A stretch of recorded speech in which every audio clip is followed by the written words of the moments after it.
देखते हैं people. People का जो लाइफ स्पैन होता है वो लगभग होता है कितने साल, 2000 साल। तो प्लांट्स में हमने लाइफ स्पैन कैसा देखा, पहले देखा कुछ महीनों का, फिर देखा कुछ साल का, और फिर हमने देखा बहुत सारे साल का। तो सबसे कम लाइफ स्पैन देखा हमने चावल का 4 महीने का, गेहूं का देखा 5 महीने का, बरगद के पेड़ का देखा 200 साल का, पीपल का देखा 2000 साल का। इसी तरीके से लाइफ स्पैन अब अगला हम देखेंगे किसका, एनिमल्स का। जैसे प्लांट्स का लाइफ स्पैन होता है अपना जीवन जीने का तरीका, उसी तरीके से एनिमल्स का भी होता है जीवन जीने का तरीका। इसमें सबसे पहले अगर हम देखें तो माउस यानी होता है चूहा। चूहे का जो लाइफ स्पैन होता है वो लगभग होता है कितना, 2 साल।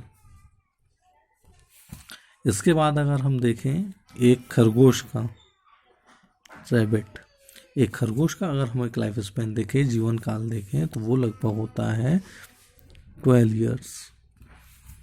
ये देखिए बढ़ते जा रहा है, पहले 2 साल देखा हमने, अब देखा हमने 12 साल।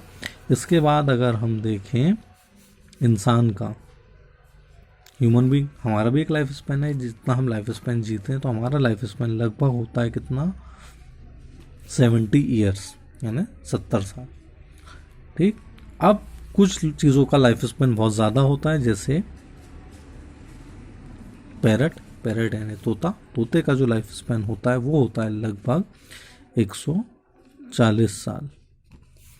और लास्ट में सबसे ज़्यादा जीने वाला जीव या सबसे ज़्यादा जीने वाला जानवर कछुआ, जिसका लाइफ स्पैन लगभग होता है 200 साल।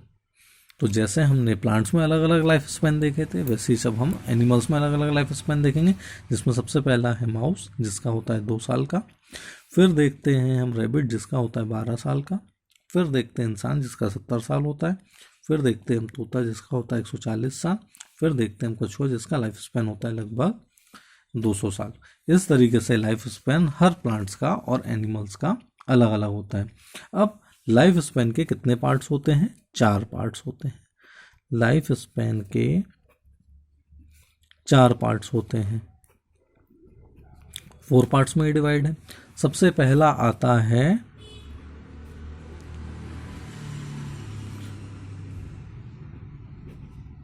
जुवेनाइलिटी।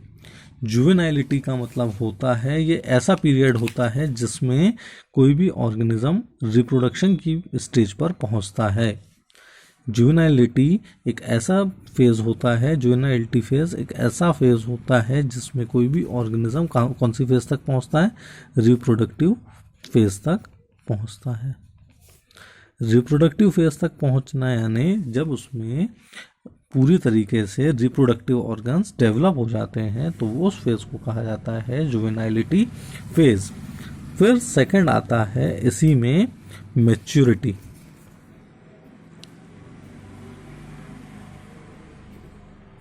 मैच्योरिटी का मतलब होता है इस स्टेज में ऑर्गेनिज्म रिप्रोड्यूस होने लगते हैं और जुवेनाइल फेज की एंडिंग होती है।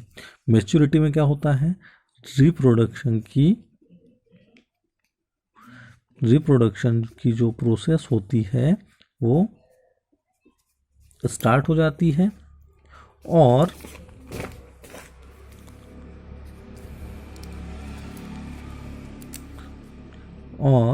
जुवेनाइल फेज एंड हो जाता है। तो ऐसी देखिए, सबसे पहले लाइफ स्पैन के फिर से मैं आपको बता देता हूँ। जुवेनाइलिटी इसमें पहला फेज होता है जिसमें इसको हम रिप्रोडक्टिव फेज भी कहते हैं, क्योंकि इसमें कोई भी ऑर्गेनिज्म के रिप्रोडक्टिव ऑर्गन्स डेवलप हो जाते हैं। फिर आती है मैच्योरिटी जिसमें रिप्रोडक्शन की प्रोसेस स्टार्ट हो जाती है, और फिर जुवेनाइल फेज की एंडिंग होती है। फिर थर्ड फेज होती है एजिंग ऐसी प्रोसेस होती है जिसमें हमारी बॉडी का प्रोग्रेसिव डिटोरेटेशन होता है, यानी हमारे शरीर में प्रोग्रेसिव डिटेरोटेशन का मतलब होता है, प्रोग्रेसिव डिटेरोटेशन का मतलब होता है जब इंसान कोई भी चीज़ के लिए आगे बढ़ता है। जैसे जैसे एज बढ़ते जाएगी हमारी बॉडी का डेवलपमेंट भी वैसे ही होता जाएगा और वैसे वैसे हमारी बॉडी के ऑर्गन्स भी डेवलप होने लगेंगे। तो उस प्रोसेस को क्या कहा जाएगा? एजिंग। और लास्ट में आता है डेथ। जब कोई भी ऑर्गेनिज्म की पूरी तरीके से काम करने की क्षमता खत्म हो जाती है तो उसको कहा जाता है डेथ। डेथ का मतलब होता है all the activities of a body stops. जब हमारे शरीर की हर एक्टिविटी होना बंद हो जाए तो उसको कहा जाता है डेथ। Okay, thank you.